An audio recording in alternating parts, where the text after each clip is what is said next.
look like a dog? Quiet down. You guys have it. 5. There's a quote from the article about the snake being in grass. What article? The Bible, Sheila, and Bingo's and Aussie Bible. So it's dealing with the Aussie Bible. Talk to me about this Aussie Bible. God. It's slang, like they use like slang for like Aussie slang. Sorry. Okay. To like read Trying to get comfortable up in this motherfucker. Are they being disrespectful? Is this like there we go. parody? It's not parody. It's trying to reach out to a broader audience. Okay, the Aussie Bible. 1, 2, 3, 4, 5. The Aussie Bible is basically set up so that they're trying to put the King James or whatever version of the Bible into Aussie language. And when they put it in there, they're trying to reach out to people that ordinarily wouldn't read it. Okay, is it working? Yes. It's the bestseller. It's very popular. It's selling a lot of bestseller. And the author said that because this article is about him writing the second edition of his book.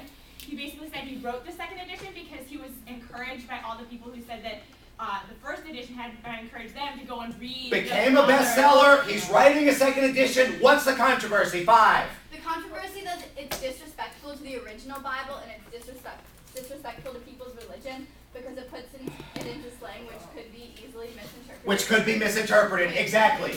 Go ahead, pick me a category. Y'all have control. I have one more thing to say. All right, that'd be good. They had more like Other versions. What other versions? They had an urban one. What's that? They had an urban one. There's an urban one. There's a surfer one. There's one other one we mentioned in class. Text. There was a text version of the Bible in the beginning.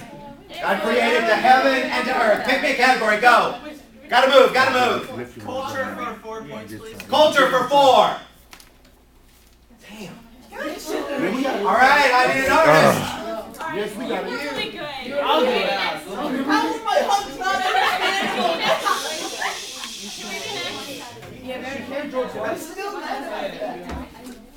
Can we be next? Which group is next? Rosa says I need to start taking off points if y'all make too much noise. Rosa, that's what I need. Can't talk to your boyfriend. Starting on the 1, go. We got it next, right? Okay, it's stop. No. Okay, y'all will have it next. Oh my God. Okay, 45 seconds. Is it an ankle? Popeye. Popeye. It is Popeye. Oh, come on, where's the big All right, I need to understand the significance of Popeye. Popeye was in a cartoon called You're a Sat, Mr. Jack, and what they were doing was trying to dehumanize the Japanese people to American society. Staying over here. Children and adults. Because y'all are cool. When we went to war against them, it would be easier for American citizens to shoot to kill instead of thinking of them as human beings. Popeye the cartoon was basically a dehumanization effort, and it was wartime propaganda. Popeye fighting the Japanese, and ultimately the idea is to make them seem a little less or a little comical or a little bit problematic, so that way it's easier to kill, to fight, that kind of a thing. What were some of the stereotypes that were in there? Very short, large buck teeth. Okay, the teeth. 1, 2, 3, 4. Anything else? That they were deceptive of people and they would give like treaties saying like, oh, we'll be friends, and then they would just.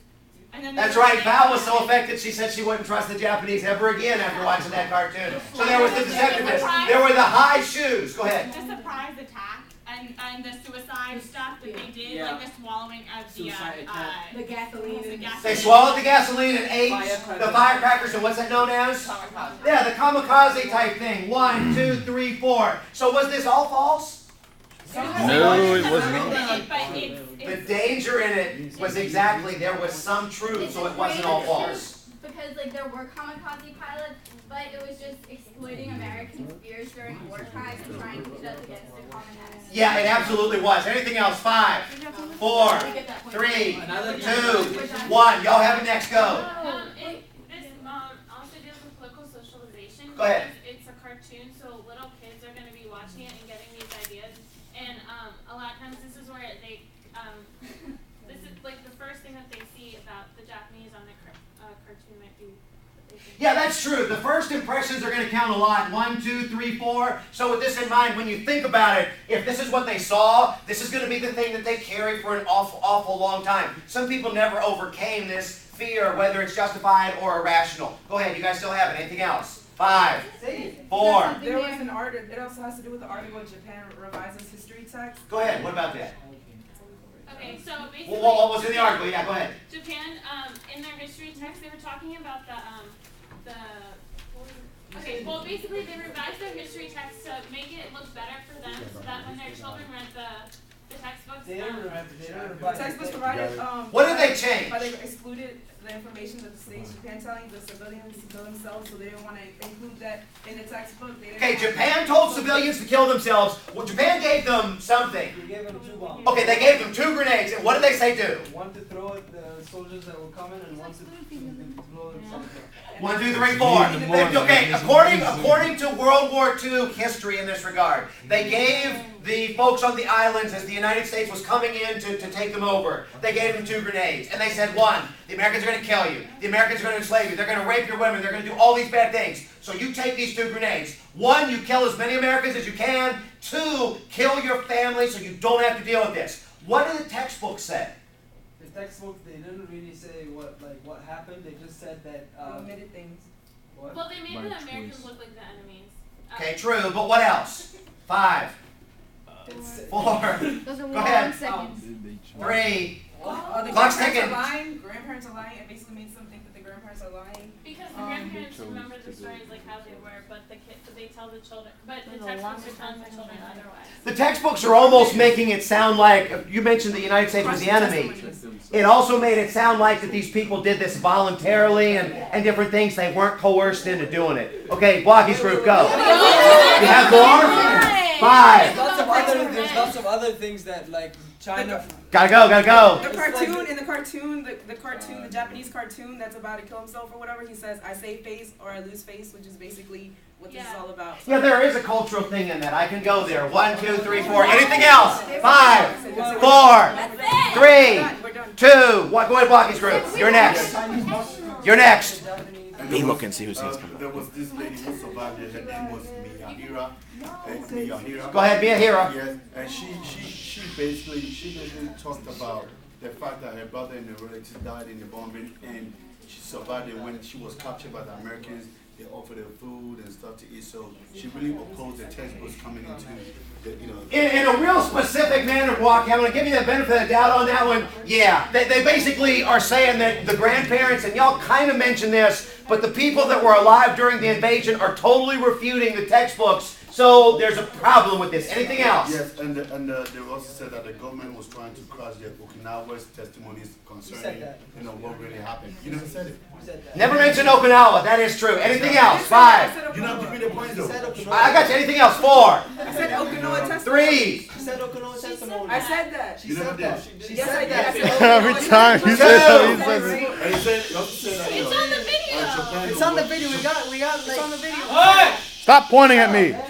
Go ahead, Blocky, You please. said that Japan's were also trying to start another war again in terms of the textbook that they were sending into the book, into the school. There you go, losing. Okay, I'm not going to give any points on that one. I'm not going to give any points on that one. Go ahead. Anything else? What about the points though? You didn't write it down? I did put the other 4. Okay, 5.